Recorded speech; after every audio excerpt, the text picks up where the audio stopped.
եղուն կա, իր բնականն է, հասել է կամուֆլյաժին, դե մոտ է, նյութը կամուֆլյաժին մոտ է բնական եղունգին։ Կարող մտածեք, ասեք, եղունգն է, թե նյութն է, այստեղ էլ խախտանք լինի ձեր մոտ, դրա համար ցածր ավարոտների դեպքում էլի վնասներ չեն լինի հեռացման ժամանակ։ Ֆրեզաները։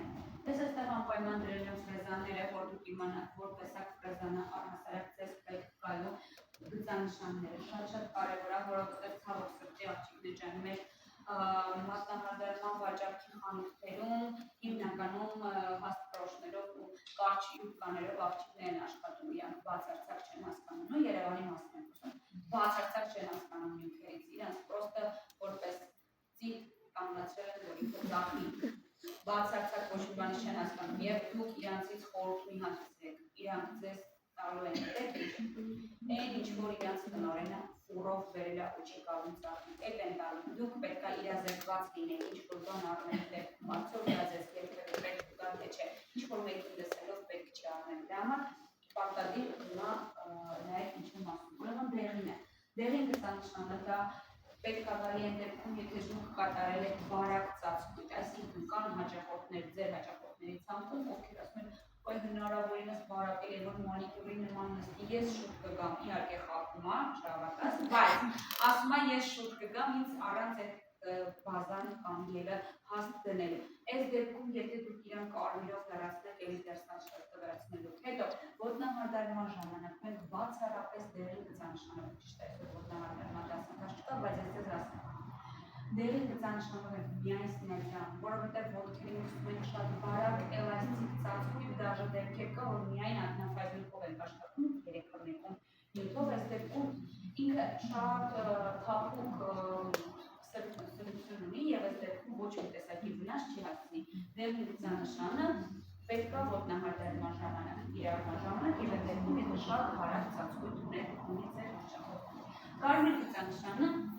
միջին սրությամբ է նախատեսված է գելակի հեռացման համար, առանց ամրեցման, առանց շատ միշտ մատերիալների կարմիրը լիարժեք կարող է մաքրել գելակ ու բազա։ Կապույտը միջինից բարձր սրությամբ է նախատեսված է պինդ նյութերի հեռացման համար։ Պինդ նյութերի հեռացման գելի ժամանակ կամ հեղուկ պոլիգերի ժամանակ, այսպիսի նյութերի ժամանակ կարելի է օգտագործել կապույտ գծանշան։ Կանաչ ու ֆիալետովի, դրանք երկուսով շատ նման են, դրա համար իրար չեմ դրել ֆիալետովին, կանաչը եւ ֆիալետովին տարբերություն չկա, եթե օրինակ տեսնենք կանաչ չկա, կարող եք փոխարենը վերցնել ֆիալետովի տարբերակը։ Իրանք նախատեսված են հիմնականում այն դեպքում, եթե ձեզ մոտ կան ակրիլային հիմք, պոլիգել, ակրիլգել, ժոստկի մատերիալներ, այս դեպքում դուք կարող եք օգտագործել կանաչը կամ ֆիալետովին եւ դիպ սիստեման։ Ծանոթ եք դիպ սիստեմային, ինքը շատ ժոստկի մատերիալ է, այս դեպքում ձեզ պետք է մի քիչ սուր ֆրեզա, որպեսզի դուք լրացուցիչ ճնշում չգործադրեք հանելու համար։ Ինքը սահուն հանի, հա։ Եթե դուք այդ դեպքում վերցնեք կարմիր կամ դեղին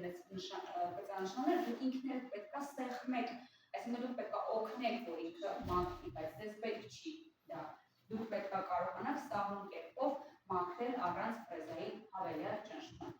Եվ եկավ այն, ինչը որ մեզ ընդհանրապես պետք չի։ Սև գծանշանը։ Սև գծանշանը նախատեսված է ատամնատեխնիկական նյութերի մշակման համար։ Այսինքն ատամնատեխնիկական նյութեր բոլոր հաճելի ատեք, որ մեր ամեն ինչը շատ կապված է ատամնատեխնիկների հետ, թե ֆրեզաները, թե ամեն ինչը։ Նախնական պլոմբաների շփման համար օգտագործվում է սև գծանշան։ Հարժի, որ դա օգտագործվի եղունգների վրա, հարժի չէ։